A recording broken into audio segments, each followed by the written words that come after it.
La veille, c'est un des plus gros leviers pour une entreprise. Malheureusement, cette veille, elle est trop mise au second plan puisque l'opérationnel prend trop de temps et pourtant, cette veille, elle est indispensable. Et tu es plus occupé à éteindre les différents incendies qu'il y a dans ton entreprise plutôt que de faire de la veille régulière, hebdomadaire qui te tient au courant des mises à jour de ton secteur.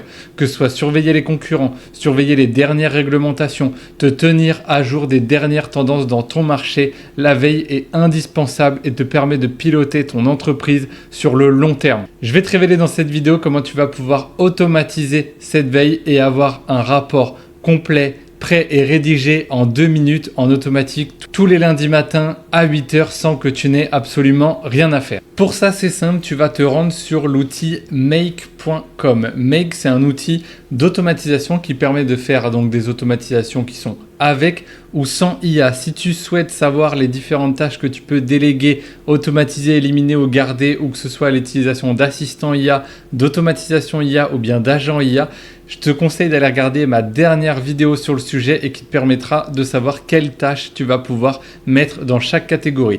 Donc là, on est sur Make et l'objectif de Make, ça va être de créer une automatisation, donc un transfert de flux. Ça marche avec des petites bulles. Donc ces petites bulles, tu vas pouvoir avoir un point de départ, donc que ce soit un Google Sheet, un mail, un flux RSS, Google Drive, Perplexity. Vraiment, tu as plus de 2000 applications qui sont disponibles directement dans Make. Et en bas, ici, tu as la possibilité de déclencher un trigger. Donc, il y a 2 types de triggers, soit quand une information arrive et le flux se déclenche, ou bien, nous, ça va être notre cas, tous les lundis à 8 h, on va paramétrer l'automatisation pour qu'elle se déclenche sur les derniers articles qui sont sortis la semaine dernière. Et avec un prompt et Perplexity, on va pouvoir, grâce à ça, avoir un rapport qui va être envoyé par mail et sauvegardé dans un drive, ce qui va nous permettre d'avoir une veille qui va être très claire et automatisable immédiatement. C'est une automatisation de la veille qui est hyper complète. Ça te permet de faire 2 choses. Déjà, tu as un Google Sheet.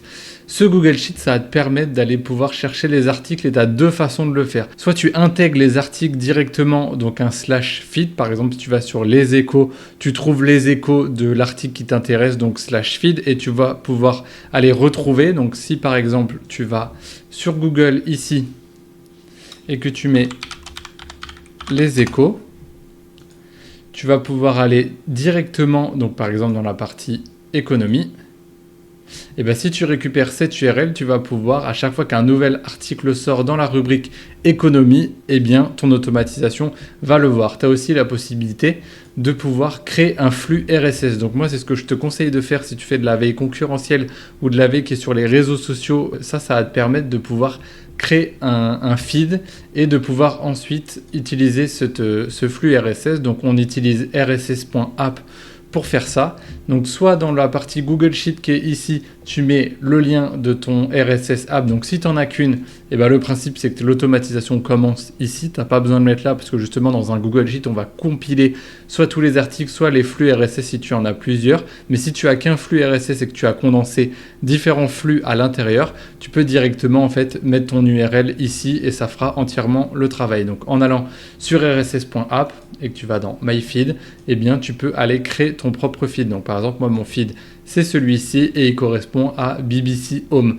Tu peux ensuite compiler différents articles, différents réseaux sociaux, différents comptes que tu veux suivre et ça va te permettre d'avoir un flux RSS global et ça va être le départ de ton automatisation donc qui va se déclencher tous les lundis à 8 h par exemple. Donc quand tu retournes dans ton automatisation, une fois que tu as fait donc soit Google Sheet où tu compiles, soit RSS où tu vas en chercher une seule, et ben ce que je te conseille de faire déjà c'est de faire run this module only à chaque fois.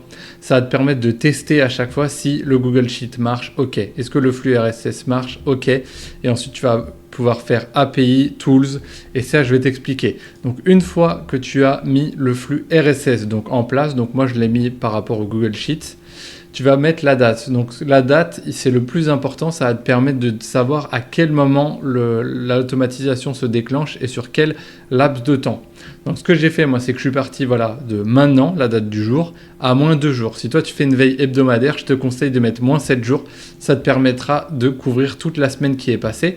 Et ensuite, pareil, quand tu fais un test, je te conseille de mettre un nombre d'items maximum. Donc là, pour le coup, j'ai mis 2, c'est pour le test. Mais si toi, tu sais que tu vas avoir 15, 20, 30 articles, l'objectif, ça va être de mettre tes 30, sachant que À chaque fois que ça va le faire tourner, donc tous les lundis à 8 heures, plus il y a d'items, plus ça va te consommer de crédit. Et sachant que dans un plan gratuit, donc là on est sur le plan gratuit de Make, tu vas avoir des crédits et une limite. Mais si tu te limites, on va dire, à 10-15 toutes les semaines, tu seras en dessous du seuil de tout ça. Ensuite, tu vas faire le module Perplexity. Ce module Perplexity, c'est le plus important. Je te mettrai l'URL, enfin je te mettrai un lien pour accéder directement au prompt que j'ai utilisé. Mais en gros, ce qu'il faut savoir, c'est quand on fait une automatisation, on fait du mapping. C'est-à-dire que je crée l'automatisation avec le process et par exemple, dans le flux RSS, j'ai été chercher le titre, l'URL, la date d'upload et ça va me permettre de pouvoir utiliser Perplexity avec un prompt que j'ai mis et il va pouvoir me faire un résumé. Donc tu vois, le titre, donc sondage exclusif, description, sommaire, l'URL, la date où ça a été créé, donc 6 février 2026. Et ensuite, j'ai différentes choses à l'intérieur et je vais en fait utiliser Perplexity pour aller me chercher le titre et l'URL. Et à partir de ça, lui, il va pouvoir faire sa recherche et me compiler tout ça. Le problème maintenant de tout ça, c'est qu'il va falloir utiliser une API. Pour aller communiquer avec l'automatisation et Perplexity, il va falloir envoyer une requête à Perplexity, donc des tokens qui entrent, donc ça coûte de l'argent, et des tokens qui ressortent, donc Perplexity a fait sa réponse. Donc là, ce que vous allez devoir faire, c'est utiliser une API. Donc moi, par exemple, j'ai mis 5$. Et en fait, cette clé API, vous allez la générer donc dans plateforme API. Vous allez devoir mettre un moyen de paiement. Je vous conseille de mettre 5$ par exemple. Et à chaque fois que vous la lancez, vous allez payer à l'entrée et à la sortie. Il faut savoir que si vous utilisez, on va dire, si vous le faites pour un mois, donc vous le faites toutes les semaines avec relativement pas mal d'articles, ça va vous coûter, je pense, entre 5 et 10$. Ça va dépendre le nombre d'articles que vous imposez, mais entre 5 et 10$ par mois qui va vous permettre de faire votre veille. On utilise Perplexity parce que c'est l'IA qui est la meilleure pour faire de la recherche sur cette thématique-là. Donc ce que vous utilisez, c'est la plateforme API. Et une fois que vous retournez sur Make, vous allez dans API et vous allez du coup paramétrer MyPerplexity, la connexion. Vous allez choisir le modèle qui s'appelle Sonar. Et en fait, ici, il va vous demander votre clé API pour vous connecter. Une fois que c'est fait, ça va marcher. Je vous mettrai le prompt aussi dans la description que vous pourrez récupérer avec ce prompt-là. Et ensuite, le rôle, vous allez mettre User. Et ensuite, ça, c'est du paramètre qui est en plus et qui permet de faire le mapping. Maintenant, le problème, et ça c'est le plus important, donc reste bien accroché dans les 5 prochaines minutes parce que ça va être la raison qui va faire que ton automatisation marche ou ne marche pas. Si je fais que le Google Sheet RSS Perplexity et que par exemple je mets le routeur parce que voilà, la réponse de Perplexity est bonne et je veux l'emmener à un Google Drive et m'envoyer un mail, en fait si je m'arrête ici, ça ne marchera pas. C'est-à-dire que il te prendra le flux RSS te donnera 30 articles, Perplexity prendra seulement le dernier et il t'enverra le résumé de ton article donc sur le Google Drive et le Gmail. Mais ça, on ne veut pas du tout.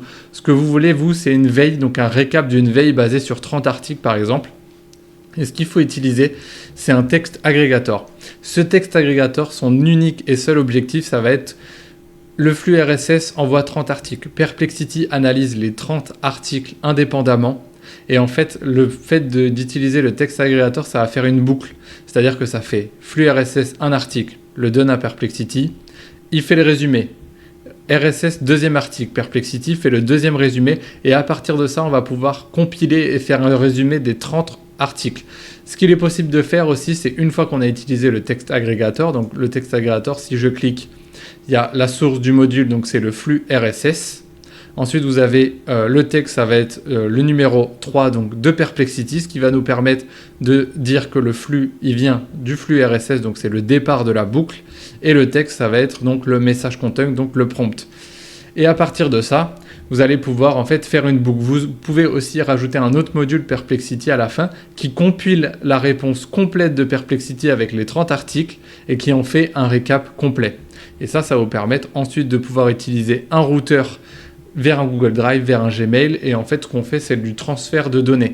Mais le principe à savoir, c'est que si vous n'utilisez pas de texte agrégateur, que ce soit de manière générale, c'est l'outil le plus important parce qu'il permet de cumuler. Quand vous faites une ligne comme ça, c'est une donnée qui est envoyée, une, une et une. Sauf que nous, on veut faire une compilation. Donc le texte agrégateur permet de faire une boucle.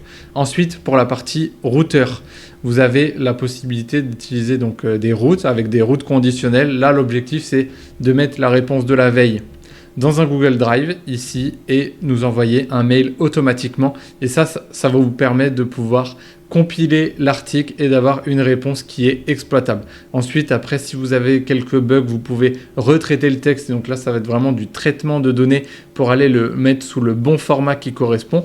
Mais rien n'empêche aussi dans un Google Drive, par exemple, de mettre dans un tableau Excel ou de remettre dans la même Google Sheet. En fait, l'avantage, c'est qu'une fois que vous avez récupéré la donnée, donc qui se fait via le flux RSS, et ensuite qu'on a analysé cette donnée pour en faire un prompt, vous pouvez faire ce que vous voulez du résultat, le mettre dans un Slack, vous l'envoyez dans un mail, que ce soit Gmail, Outlook et autres. Et ça vous permet d'avoir une veille qui est complète. Donc si je fais le test, donc par exemple, je vais lancer l'automatisation complète.